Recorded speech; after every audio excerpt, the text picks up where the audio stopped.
Hi all. It is, of course, completely presumptuous of me to dare to write and broadcast a video entitled Message to the Christian Churches, but I'm going to do it anyway because I have something to say and because that something needs to be said. I've been speaking to and watching and listening to audiences all over the Western world for the past 4 years, in person and in virtual form, and have learned a few things in consequence.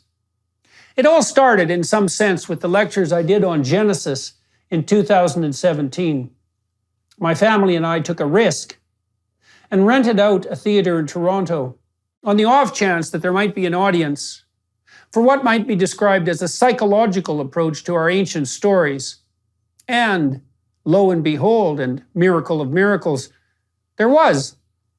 I completed 15 or so lectures walking through the first biblical book, sold out the theater, and attracted, surprisingly, millions of viewers, Christians, Jews, Muslims, and atheists.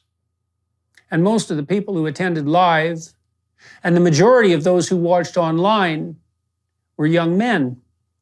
That is not a phenomenon that can be easily accounted for. But let me try.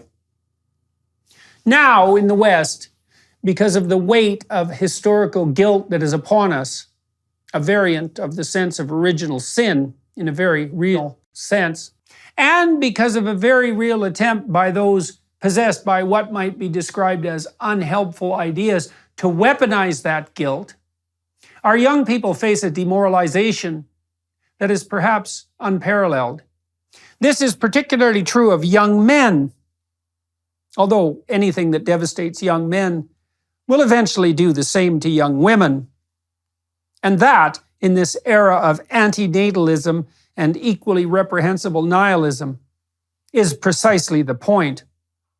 When they are children, boys are hectored for their toy preferences, which often include toy weapons such as guns, and their more boisterous playing style, as boys require active rough and tumble play, even more than girls, for whom it is also a necessity. When in grade school, boys are admonished, shamed, and controlled in a very similar manner by those who think that play is unnecessary, particularly if it's competitive, and who value a docile, harmless obedience above all. Shades of Dolores Umbridge. Following all that, because that's not enough, even when pursued assiduously for total demoralization, is the inculcation of an extremely damaging ideology, which essentially consists of 3 accusations.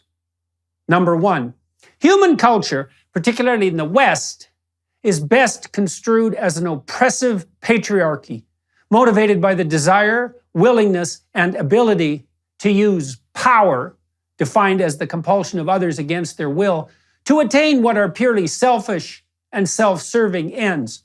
This is true at every level of analysis. Marriage is akin to slavery, friendship to exploitation, political disagreement to war, and business arrangements to deception and theft.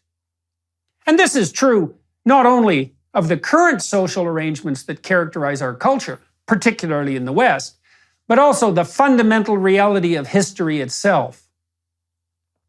Accusation number 2. Human activity, particularly that undertaken in the West, is fundamentally a planet-despoiling enterprise. The human race is a threat to the ecological utopia that existed before us and that could hypothetically exist in our absence. We might well be construed even as a cancer that threatens the very viability of the complex systems that make up the ecosystem of the earth that shelters and supports us. We are facing a Malthusian catastrophe of overpopulation and biosphere degradation. And we have to place extreme limits on our wants, even our needs, so that survival itself, even in a much reduced form, can be guaranteed. Accusation number 3. The prime contributor both to the tyranny that makes up the oppressive patriarchy and structures all of our social interactions, past and present, And the unforgivable despoiling of our beloved Mother Earth is damnable male ambition, competitive and dominating, power-mad, selfish, exploitative, raping and pillaging. You might think that I'm overstating the case. Think again, sunshine. We in the West are facing an all-out assault at the deepest levels on what that old joker Jacques Derrida deemed the phallogocentric conceptual structure of civilization itself. To take that apart, that's a society centered on the encouraging, adventurous, masculine spirit, and that privileges that hated word of all things, the divine logos. And what should we worship and celebrate properly other than that? Deconstructionists, the words of that mass murderer Karl Marx? And it is precisely those young men who are deeply conscientious, capable of guilt and regret, who have come to believe in pain that every deep impulse that moves them out into the world for the adventure of their life, even that impulse drawing them to women, is nothing but the manifestation of a spirit that is essentially satanic in nature. This is not only wrong, theologically, morally, psychologically, practically, and scientifically. It is literally anti-true. It's not a mere misstatement about the nature of reality, a minor conceptual error, but something that literally could not be farther from the truth. And something that distant from the truth comes from a place that cannot be distinguished from hell.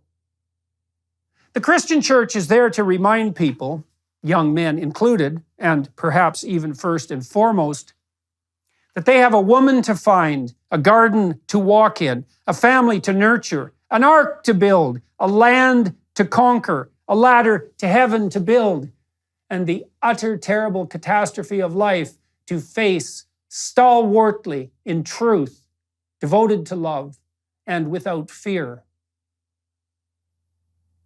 Invite the young men back. Say, literally, to those young men, you are welcome here. If no one else wants what you have to offer, we do. We want to call you to the highest purpose of your life. We want your time and energy and effort and your will and your goodwill. We want to work with you to make things better, to produce life more abundant for you and for your wife and children and for your community and your country and the world. And we have our problems in the Christian church. We are moribund and sometimes, far too often, corrupt, and sometimes deeply so. We are outdated, as are all institutions with their roots in the dead, but still often wise past. So join us. We'll help fix you up, and you can help fix us up. And together, we'll aim up. And here's a message to those young men skeptical about such things. What else do you have? You can abandon the churches in your cynicism and disbelief. You can say to yourself, narcissistically and solipsistically, the church does not express what I believe properly. Who cares what you believe? Why is this about you? Do you even want it to be about you? What if it was about others? What if it was about your duty to the past and to the broader community that surrounds you in the present? What if it was incumbent upon you and vital to your health and willingness even to live, to rescue your dead father from the belly of the beast, where he has always resided, and to restore him to life? Once again, to the churches, Protestant, you're the worst at the moment. Catholic, Orthodox. Invite young men. Put up a billboard. Say, young men are welcome here. Print some flyers and put them in a box by the billboard. Signal the existence of those flyers with an arrow with the words, more information about attending here.